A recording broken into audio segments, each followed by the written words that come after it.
Remember the good times we had at the Star City Games $5,000 Open in Charlotte? This is Evan Irwin live from Charlotte, and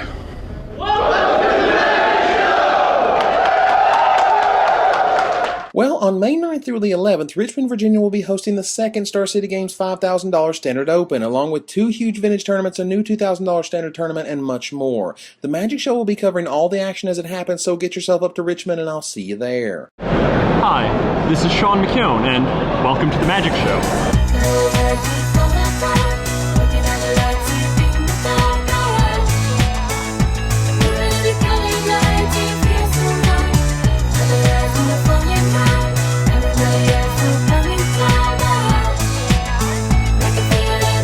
Hello everybody and welcome to another edition of the Magic Show.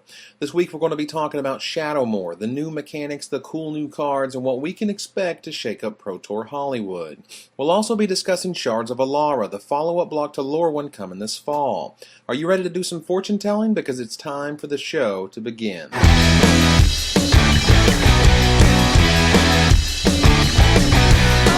So I'm back and I hope you enjoyed the coverage from Grand Prix Philadelphia. First, let's talk about Shards of Alara. This was announced a week or so ago and has some really interesting aspects to it. The first is that the name just sounds awesome. Alara is very Arabian Nights-esque to me, and that's not a bad thing. Secondly, the slogan for the block, quote, 5 worlds share one fate, sounds very much like this will be a block with 5 planes, each focusing on a single color. The other important thing to note, other than that the symbol kind of looks like the Future Sight one, is that the base set is only 249 cards. Taking away the basic lands that would be included in the first set of a block, this leaves only 229 unique cards coming this fall. This certainly sounds like a small number for a base set to feature, so let's look at the last few base sets and see if we can tell its significance. Lorwyn featured 301 cards. Time Spiral had 301 cards, 121 reprints. Ravnica had 306 cards, and Champions of Kamigawa featured 306 cards. So, what gives?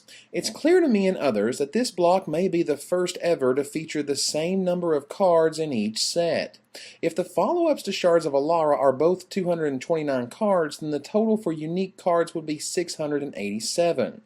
Time Spiral block, by comparison, was 761, and 121 of those were reprints, bringing the total unique card count to 640. Another popular theorem is that the first 2 sets will be the same size and cover 4 colors, while the last set of the block will focus on the last, quote, forgotten color. I'm not sure about that last idea, but look at this huge list of designers on this set. It would make sense with that many developers and designers that the teams were segregated based on color, and designed each color in the block completely separate from the others. Sounds cool to me, with each color possibly getting their own mechanics and so forth. Of course, very few details are available other than what has been speculated from this announcement. The Shadowmoor rumor season has been absolutely airtight, so I don't expect any Shards of Alara cards or mechanics gracing us until August or September. But I'm certainly intrigued with what's here so far. Okay,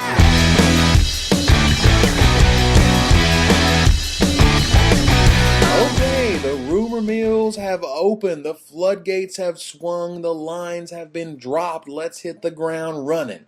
Oh, wait a minute, just a second here. Can someone at Wizards HQ please invest in a decent web hosting service? I mean, seriously, every spoiler season we get the same errors for 20 or more minutes after midnight while the server melts and has to be remelted into place again. But I digress. Shadowmoor has 3 new mechanics. We'll cover the big one first. This was codenamed Q and will be used in shorthand to convey this action. What is this action? Untapping. Yes, untapping as a cost. This is a subtle yet brilliant addition to the game. Suddenly, every ability that we've ever known to tap for can now become a future card with Q and seem or play totally different than before. According to the rumor mill fiends, we're only getting 11 cards with this mechanic in Shadowmoor, but it gets its own kick-ass new symbol and should be incredibly interesting to play with. Next, we have Wither. Wither is fascinating because of its simple yet positively succinct reminder text. This deals damage to creatures in the form of -1/-1 counters. Simple, powerful, and incredibly synergistic. Turns out that Shadowmoor has quite the -1/-1 counter theme, as I had previously alluded to in past episodes, and we've got some really exciting cards to show for it. Here's one to take a look at. Hello, new tournament staple. In a world where we drool over 3 mana, draw 2 card spells such as Thirst for Knowledge or Compulsive Research, for a scant 2 mana you can net 2 cards without having to lose 2 life like Night's Whisper or sacrifice a permanent a la Perilous Research. The spiciest combo I've heard yet includes playing this while you have Kyrian Dryad out with at least 1 counter. You see, they recently changed the rules of the game to say that if a creature has both a +1/+1 counter and a -1/-1 counter on it at the same time, you remove both of those counters. As you can imagine, paying 2 mana to draw 2 cards in either black or blue is plenty playable, whether you get it for free via Kyrian Dryad or you simply sacrifice a fairy token instead. Before we move on from Wither, check out the first 2 colorless mana/colored mana hybrid card to be spoiled, what is currently being called Tower Over. Now, if you haven't figured it out yet, this card is a complete ass-whooping. Like few cards I've ever seen, particularly one that go in any deck, this will be the cause of many, many limited games ending. Suddenly my guy gets massive and not only tramples over your best creature, but if it doesn't for some reason kill it, or perhaps it has lure such as throwing this bad boy down on Nath's Elite, all of the damaged creatures are getting smaller as a result. The key thing to remember about this card is, if this is the green one, what do the rest look like? I'll just go ahead and speculate the white one's gonna suck, as white cards have done nothing but suck completely for years now. And per usual, the blue one is probably so retardedly good you'll feel like you're cheating paying 6 colorless mana for it. Moving on, the last mechanic is Persist. Now, we only have one example of Persist so far, and it's in the form of Wing Rattle Scarecrow. Now, as you can tell, this is limited fodder at its best, but it does show us what Persist is and could be with all of those crazy -1/-1 counters running around. Turns out the guys with Persist will probably be the first bestowed with those -1/-1 counters. I'm curious what a scary rare with Persist may look like. So let's take a look at some interesting rares. The first is what Balduvian Horde always wanted to be, in the form of Candlefang Cremator. A few things about this card. First, I remember when Balduvian Horde came out in Alliances. Gush all you want about Force of Will, but this was the creature to own back then. It earned a cool 20 to 25 bucks for its owner for about a month, and then the word had gotten out. The creature was horrible. While a 5/5 for 4 mana was unheard of since the Jusm Jin era, this was no Jusm. It quickly plummeted in price and has been seen in the dollar rare box ever since. But take a look at the old Candlefang here. A few important distinctions. First, he doesn't die if you can't discard a card. That's a good thing. Secondly, there are plenty of incredible creatures you could be discarding to his ability. The first to come to mind are Greater Gargadon, who will deal a fantastic 9 to the dome to any opponent, and Demigod of Revenge, who is more than happy to get himself in the graveyard so he can rise forth later on. Free lava axes are pretty good, I hear. But this guy isn't half as exciting as what I'm about to show you. What? Holy crap! What an incredible monster. Just forget about it being half white because this thing was born for counterburn. Why? One card. A card that has lived in infamy for a while and will be taking over Standard as a result. Hell, it was even called the best card in Standard for a while by Flores himself. And that card is Skred. You thought Ancestral Recall was good? I guess Skred will just have to say, quote, draw cards equal to the number of non-swans you control. Nuts, people.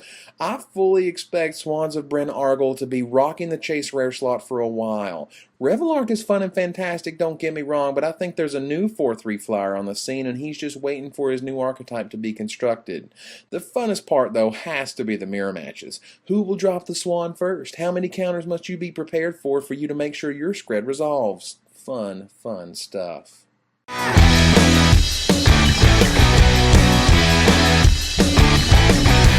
One more quick thing before I go. Did you notice that while Two-Headed Giant Champs was canceled over here along with the gutting of the rest of the state's programs, those in the UK were not? And I wonder what promos they're giving away for it this year.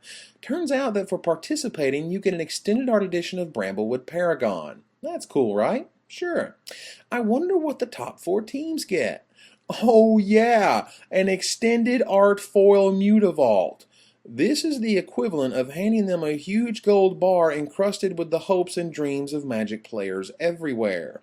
With our own Champs programs belly up at the moment, this makes me even more upset that they would deny the entire U.S. any shot at these. Now, that may be premature, and for WotC's sake, I sure as hell hope so, but the collectability of a foil extended art Mutavault is not to be underestimated. I'd say the price starts at $100 and rises from there. All I can say is, Wizards, we notice they're getting them and we aren't.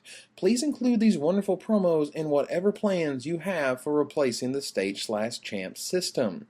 Because otherwise, I'm not sure what the player base may do. We could riot. Just you wait. Or sign an online petition. Or rickroll the hell out of you. Don't make me do it because I will. See? Alright. So, until next time, Magic players, this is Evan Irwin, never going to give you up or let you down, and tapping the cards so you don't have to.